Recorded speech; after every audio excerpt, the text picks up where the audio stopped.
My mom was honestly shocked. She's like, why do you have money? You're in third grade. It's like she found my cash roll of like hundreds of dollars and she's like, what? ChatBuddy, I think I did get to see a demo of that as well. And I thought that was interesting how you could ask, the avatar, okay, can you tell us about your neighborhood, and kind of go into this whole spiel. It was very entertaining and very, funny, but informative. I thought it was great. Yeah. And now, the great thing about what they have now is that it can actually detect your emotions now. And so, so the chatbot will now actually, it will interact with you based off of how you're feeling, purely, and so it's really interesting seeing that. And now, the world is, wide open in terms of what we can accomplish with that. Imagine being able to talk to a character and have it actually react to you, not just what you say, but your nonverbal communication. And so that's something that no one's ever done before. And AMGI has always, pushed the boundaries of what is possible. And we're excited to be a leader there. The great thing too is that we are partners with NVIDIA.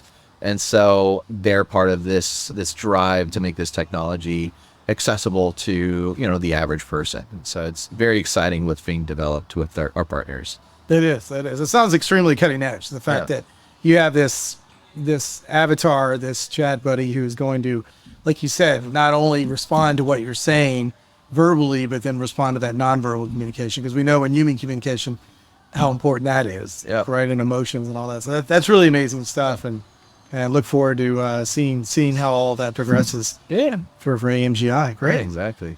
So just to shift gears a little bit, I understand you're also an entrepreneur. Yeah. We've talked some about that, and I'm just kind of curious if you want to expand on that a little bit. And I guess first off, though, I'd like to know sort of where did your love for entrepreneurship come from? Is that something you were almost born with, or was it instilled by your family or any life experiences? I'm just kind of curious what kind of made you have an interest in that. I think I was kind of born that way. It's hard to explain, but like ever since I was a kid, I was also always really interested in making money. Well, I'm a big fan of that. So that's a good interest. And so when I was a kid in third grade, I actually had my own business selling Pokémon cards. And so back then what would happen was like Pokémon had just come out. It was blowing up with, third graders. And so I go to Long's Drugs, which is now CVS. I'd buy a pack for $1.13, and every pack guaranteed one rare card.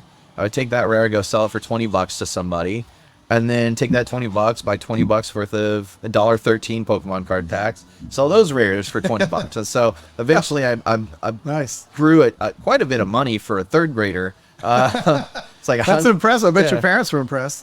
My mom was honestly shocked. She's like, why do you have money?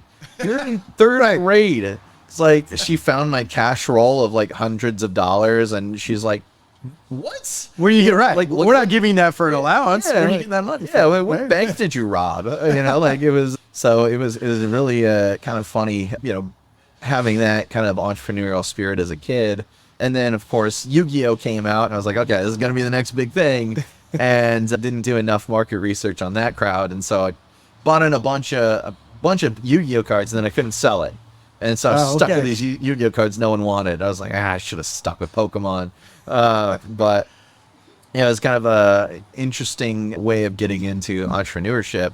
And then, I was a kid. I always, whenever I needed extra money to go on like a date or something, I'd go mow a bunch of people's lawns and such. And eventually what happened was when I was in high school, so, I was going to church and my church was mostly elderly. And so there was like one lady who she kept hiring me to go, do yard work for her, because I was one of the few young people at the church. And so, that started, getting at least monthly income.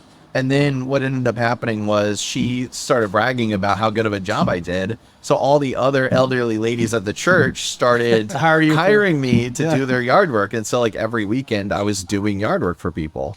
And this actually gave me enough money to like pay for wrestling camp, to do all sorts of different things that like I wouldn't have been able to do that. Like I was raised by a single mom who was a nurse. Like she didn't really make a whole lot of money. And so this was a way of me being able to pay for things that I needed to get. Sure. So it was, yeah, I mean, I always kind of had that. And so for me as a kid, like I always dreamed of having my own entertainment company. And so as I've gone through entertainment and worked my way up in my career, it was like, okay, well, time that I kind of get going on that, Right. Yeah. Yeah. Excellent. No, thanks for sharing the story and Of course. and all of that. No, it's very, very interesting for sure. So very much like you said, almost kind of born with that interest in entrepreneurship and from a very young age. So, Yeah. and sounds like, yeah, you were banking, doing real well with the Pokemon cards, Yu-Gi-Oh, not so much, but the Pokemon very well. So. Oh yeah. Yeah. In terms of entrepreneurship too, I understand that you taught a class, I understand it, at USC, correct? Yeah. For the Viterbi Student Entrepreneurship Education Program. Yeah. So how'd you like teaching? Oh, it was fun. I love teaching because, I'm the type of person that I love paying it forward and taking anytime I have knowledge, I try to share that knowledge with as many people as possible. And so this, USC was very, good to me. They gave me a scholarship so that I could go to their entrepreneurship program at USC Marshall. And so this was a way of me sharing that knowledge with freshman engineering students. And so the way that USC does things is they actually want to get people thinking about starting businesses early on. And it's very smart to do that because that way you start having this framework of thinking about the customer and what does the customer want? What is the product market fit? And so when you start your education that way, it really does put it in a framework throughout the rest of your time there. And so it's very smart what they do. And so usually with the VC program, it'll be a Marshall graduate student. So I was one of the graduate students, and then we'd be paired with a Viterbi student who's the engineering side. And we talk about building engineering businesses from, skill sets that an entrepreneur has to the lean business model, everything. And it's a lot of fun. And, I always love working with the kids.